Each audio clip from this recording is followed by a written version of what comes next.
ونصلي على رسوله الكريم أما بعد فأعوذ بالله من الشيطان الرجيم بسم الله الرحمن الرحيم آتوني زبر الحديد حتى إذا ساوى بين الصدفين قال انفخوا حتى إذا جعله نارا قال آتوني أفرغ عليه قطرا فما استطاعوا أن يظهروه وما استطاعوا له نقبا قال هذا رحمة من ربي فإذا جاء وعد ربي جعله دكا وكان وعد ربي حقا۔ سورۃ الکہف کا درس چل رہا ہے۔ اسی سورت کی آیات نمبر 96 سے لے کر 98 تک تلاوت کی۔ ان آیتوں کے اندر جو تیسرا سوال مشرکین نے کیا تھا کہ ذوالقرنین کون تھے، انہوں نے کیا سفر کیا تھا، اس کے آج آخری بات چلے گی کہ ذوالقرنین نے مغرب کی طرف بھی سفر کیا، مشرق کی طرف بھی سفر کیا، اور تیسرا سفر یہاں قرآن پاک میں اس کا تذکرہ نہیں ہے کہ کس طرف کیا تھا۔ مفسرین نے لکھا ہے کہ امکان ہے، ممکن ہے کہ انہوں نے شمال کی طرف تیسرا سفر کیا ہو،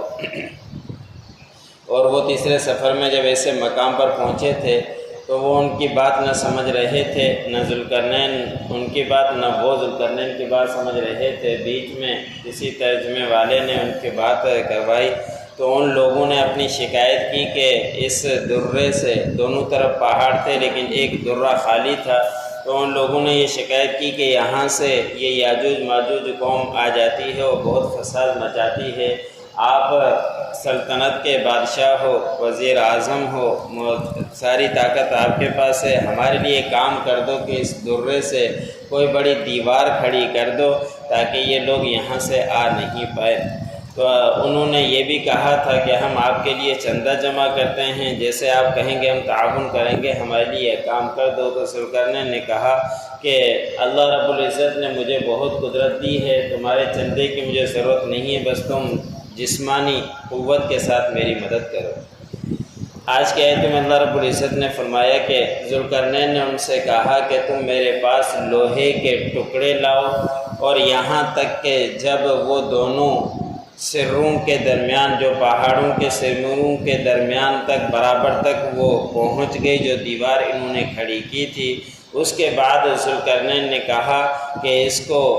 آگ کے ذریعے بھڑکاؤ یہاں تک کہ جب وہ آگ تیز ہو گئی۔ اب یہاں پہ وہ تذکرہ نہیں ہے کہ یہاں صرف لوہے کا تذکرہ ہے۔ مفسرین نے لکھا ہے کہ انہوں نے لوہا رکھا،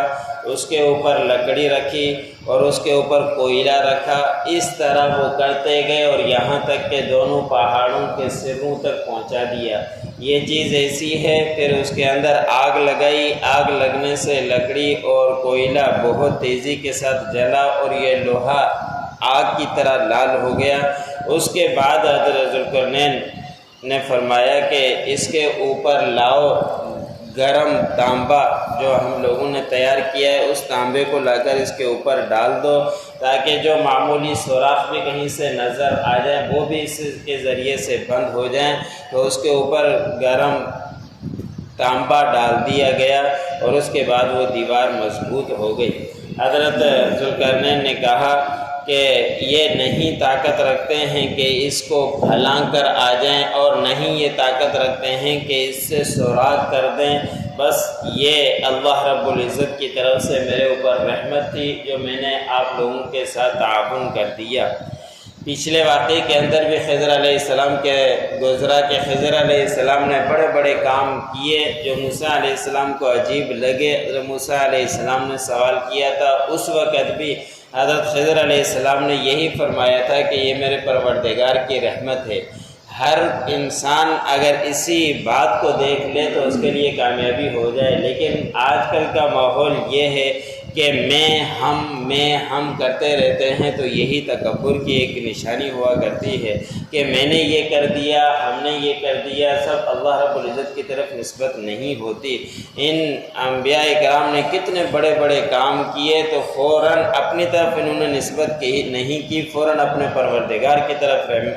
نسبت کی کہ یہ میرے پروردگار کی رحمت سے اور میرے پروردگار کی رحمت سے یہ سارے کام ہوئے۔ پھر حضرت ذوالقرنین نے فرمایا کہ جب میرے رب کا وعدہ آئے گا تو اس کو بنا دے گا ٹکڑے ٹکڑے، جب تک میرے رب کا وعدہ نہیں آئے گا یہ دیوار اسی طرح رہے گی اور یہ دیوار کو کچھ بھی نہیں کر سکتے، کچھ بھی نقصان نہیں پہنچا سکتے۔ اور حضور صلی اللہ علیہ وسلم نے فرمایا کہ قرب قیامت کی نشانیوں میں سے ایک یہ بھی ہے کہ یاجوج ماجوج نکل پڑیں گے۔ تو اسی کی نسبت سے ذوالقرنین نے کہا کہ جب اللہ رب العزت کا حکم آئے گا تو پھر یہ ریزہ ریزہ ہو جائے گی، اور میرے رب کا وعدہ برحق ہے، سچا۔ آتونی زبر الحدید،